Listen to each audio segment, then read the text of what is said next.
everyone, welcome back. I am here to do my 6-week in vitro pregnancy update. So I've kind of gotten an idea of the structure of how I want to do these videos, and I'm going to do obviously symptoms, talk through any highlights of the week, and then I'm still trying to decide if I want to do every week or every 2 weeks, but I guess we'll see how the weeks progress to see if it makes sense to do every week. And then I will do baby buys and anything we get gifted to us in our videos. But I will not do that for this video because I will be making a second video later this week, hopefully, maybe next week, so don't get on to me if it's not super soon, letting you all know the gender. So for those of you that don't know, I have a balanced translocation chromosome disorder of chromosomes 2 and 7.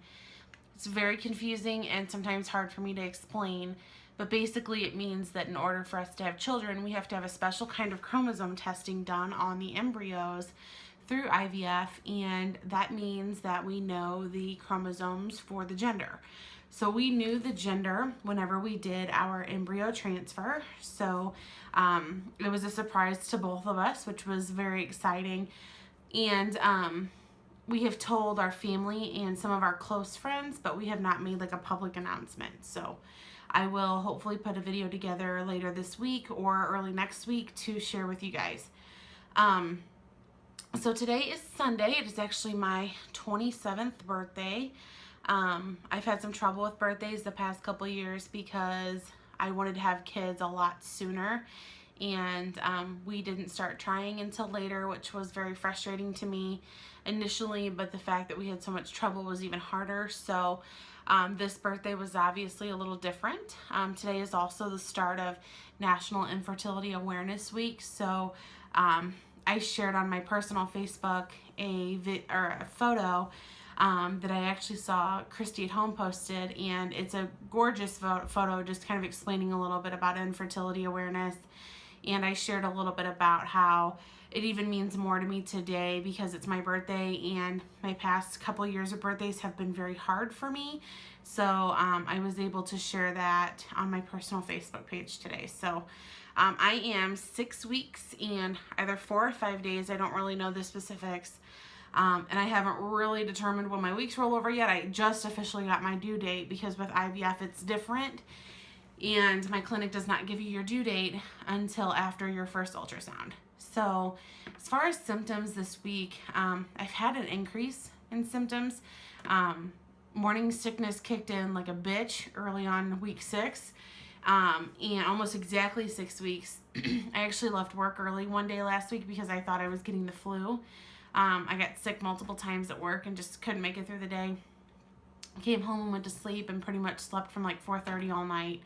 I got up for a brief hour or two to eat dinner and talk with my husband and went back to bed. So that was an interesting day to say the least. Sorry, I have an itch in my eye. And then other than that, my girls have gotten a little bit more sore, quite a bit more tender to the touch, which I was concerned about because that hadn't kicked in yet.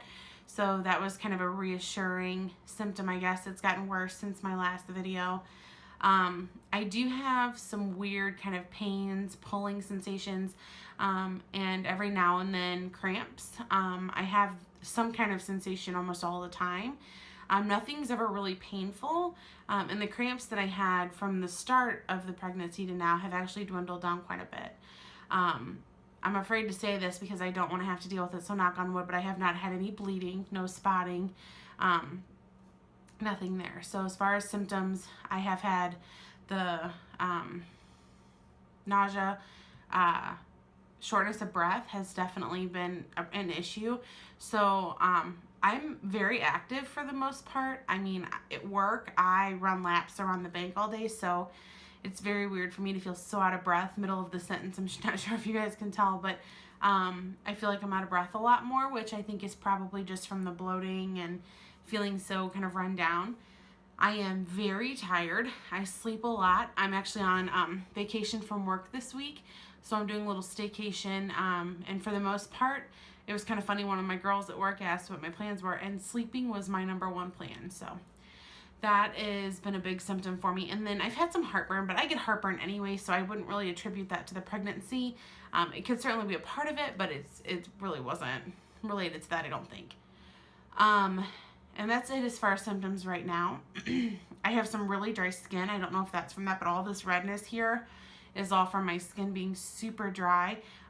My skin on my arms and my chest is actually more clear than it normally is, which is super weird because I get breakouts on my chest and my arms almost every time before I would start my period, but my skin has actually been more clear than normal. So anyway, updates for this week, and the update for this week is the reason I'm not sharing the gender this week, because I don't want it to overshadow what I'm going to share with you at the end of this video.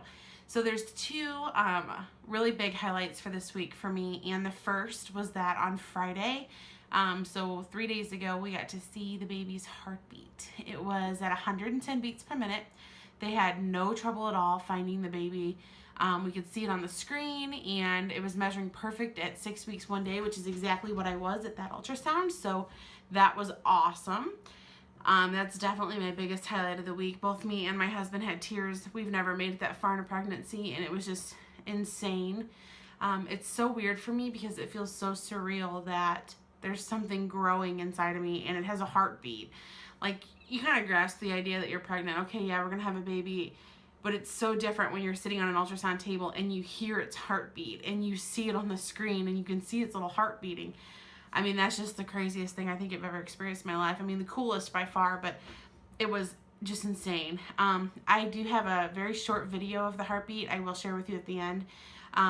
Depending on how you're listening to it, you do kind of have to hold it to your ear if you really want to hear it, because it's faint on the recording. It was really loud in the room, so I don't know why it didn't record well, but you can see it on the screen too. So I will share that with you guys at the very end of this video, because I'm not very good at video editing. And then my second highlight of this week was we announced our pregnancy on Facebook. So there is now no one that I have to tiptoe around telling them.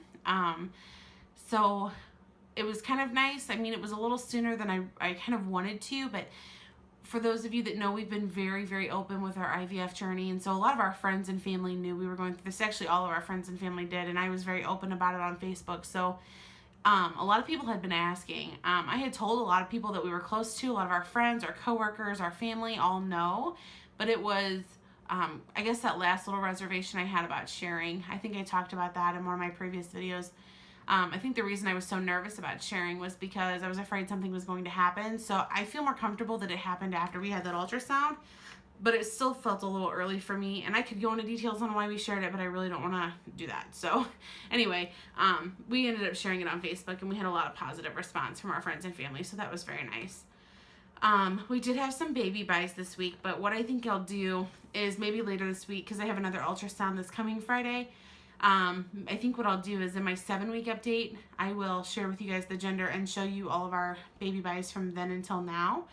Because I have a few, and then my husband actually had some that he bought too. So I'll be able to share that with you guys then. We do have a couple really neat things going on this week aside from our pregnancy. I don't know if you guys can see behind me, but these doors over here, we are having new closet doors put in. This was a stipulation of having a baby for me because we bought a house that was built in '63 and we almost completely gutted and remodeled it. But we had those old heavy wood sliding doors and they fell off the tracks very easily, and they're heavy as hell. So when they hit your feet or they hit your hand or something, they really, really hurt and could potentially like break a toe. So I didn't want our baby to have that in their room. So a couple weeks ago I had started painting these doors. My mom and my best friend had given me some Lowe's gift cards for Christmas, and that's how we bought everything to do them. And then my uncle will be coming out here within the next couple weeks and putting them in for me. So super excited. Our closets have to be widened to actually hold these doors, so we're expanding our closets a little bit, so it's not quite as simple as just hanging up some hardware and putting some doors up. So I'm super excited to see how that turns out. And then my second thing that I plan to work on during my vacation is back here. I am going to open an Etsy shop to help pay down the debt from our IVF before a little bit gets here, and I will be making custom vinyl shirts and clothing. So like clothing for adults, monogram t-shirts, stuff like that. So I'm still working on the specifics to get the shop opened, but I have my workstation set up. I have everything I need now. I'm just waiting for my glitter vinyl to come in, and then I will start getting some of my postings up then. Other than that, not too much has been going on with the pregnancy or with us. It's been a very laid back week. And we have another ultrasound this coming Friday with our infertility clinic. And this will actually be my last appointment with them as long as everything goes well. So we will be graduating from the fertility clinic to my OB at the end of this week as long as everything looks good on our ultrasound. So that's super exciting. It's nice that I have an ultrasound literally like the next 2 weeks, because I know after that I won't get very many throughout the rest of the pregnancy, but it's been very reassuring. So, but yeah, other than that, I'll fill you guys in with more later this week. I'll hopefully do my 7-week update, mid 7-week, which should be sometime, next weekend, and be able to include the gender information for you. But until then, have a great night. Bye, guys.